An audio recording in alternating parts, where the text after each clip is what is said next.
Alright, so I'm going to try to cut through all the BS and just make this a fast video. I got this shock for my Hawk, 1200 pound, 295 millimeters, so it's shorter than the 320 that's on the Hawk, but it's got dampening and adjustability. Not sure if it's already got the nitrogen in it, but I'm just going to install it anyways, see how it feels. Let's get to it. So what I did first was I took off the side panels and the seat. There are the 4 screws. Then I put a 14 millimeter socket on this bolt right here for the top of the shock. I put a 14 millimeter wrench on that bolt down there. You see it sticking out with grease on it. And then I tapped it out, pulled on it from the other side. No need to remove the air box or the gas tank. And let's get that off and then move to the lower one. So I originally had it up on this piece of wood. You just push it onto its side stand, and then you put this piece of wood right under here on the subframe. And that's to take the pressure off the top bolt. Once you get the top bolt out, you can set it back down because the shock is free floating. You could take this bottom one out with the 214 millimeters, and once you got that, then you can just pull the bolt out on that side, remove the shock. Let's see if we can do that without having to take the airbox off. May have to lift the bike up. This is what you use when you don't have a jack or jack stand. Okay, what I should have said in the beginning was I highly recommend you wear gloves. This is greasy and you never know what's going to pinch your fingers. So I had to pull the bike towards me, sitting on the left side. I pulled the bolt out past my chain because the chain's going to be in the way of that hole. Once you pull the bolt out, you lift the bike towards yourself, or just tilt it towards yourself. The shock will then spin, and then you can get it past your tire and pull it out. So there's that. And I actually, since the bike is all the way down, the rear wheel is all the way down, I've got a piece of wood just supporting it right now until I get my spacers and my other shock. So you're gonna need 5 3/8 washers for each side of the top, so that's a total of 10 washers for the top. You're gonna need 7. Am I getting that wrong? Yes, I am. I'm sorry. You're gonna need 5 washers for the top, 2 on one side, 3 on the other side, and 7 washers for the bottom, 4 on one side, 3 on the other side. Try to keep the the 2 on the top on the same side as the 3 on the bottom, so it's offset on the same distance. It's actually narrower, this shock is, so that's kind of nice. It should be easier to get back in. Alright, so make sure that you have it in this position where your dampener's at the bottom so you can adjust it, and your valve's at the top. You see this is about 20 millimeters.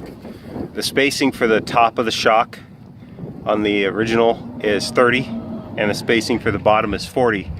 That's why you need an additional 20 millimeters in spacers for the bottom, an additional 10 millimeters for the top. So I'm going to put the top in first using the shorter of the 2 bolts I removed. I'm going to put 2 washers on, I guess it doesn't really matter for now, but I'm going to try 3 washers on this side, 2 washers on this side. Let's see how that looks. Then I'll get the bottom installed. Now is a good time to mention that if you have any white lithium grease, it's a good time to re-grease your bolts, or use whatever you can find, but I'm going to wipe these down and put white lithium on them. Okay, here's where a lot of people are going to have problems. You have to get the bolt started first, then you have to reach under your wheel well and put your washers on your bolt.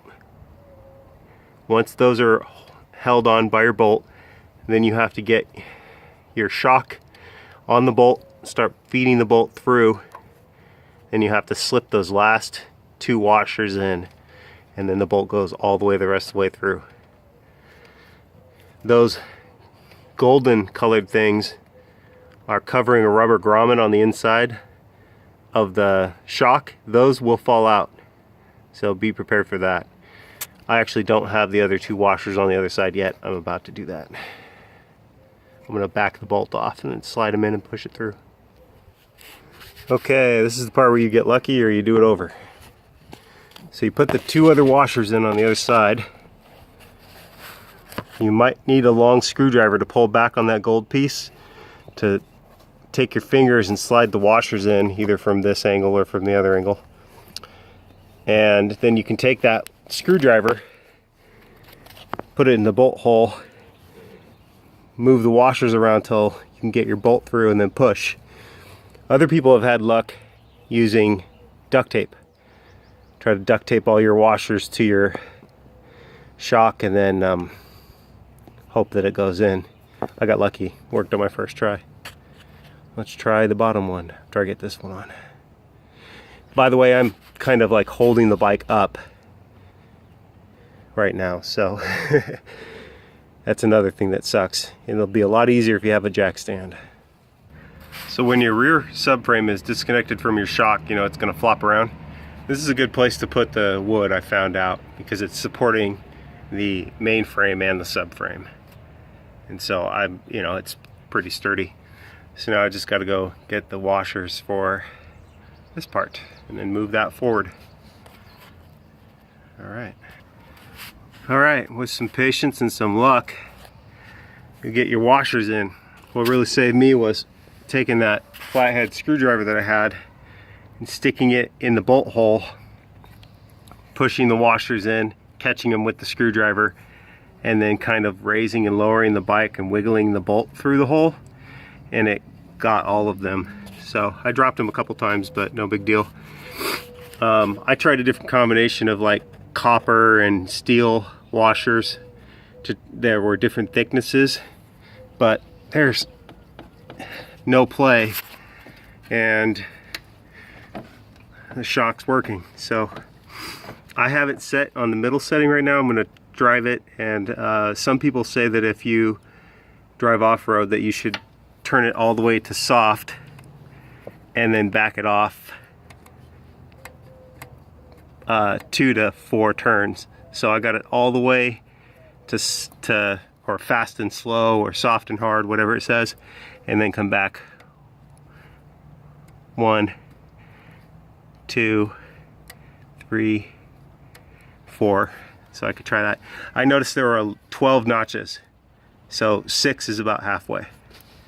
All right, well, I hope that helps people, and I will do an update video on how that improved the ride. I can tell right now that when I stand the bike up, it barely sags,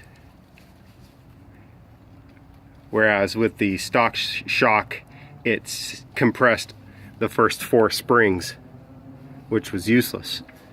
So now it should be a heck of a lot better. All right, hope that helps somebody, and good luck. Take it easy.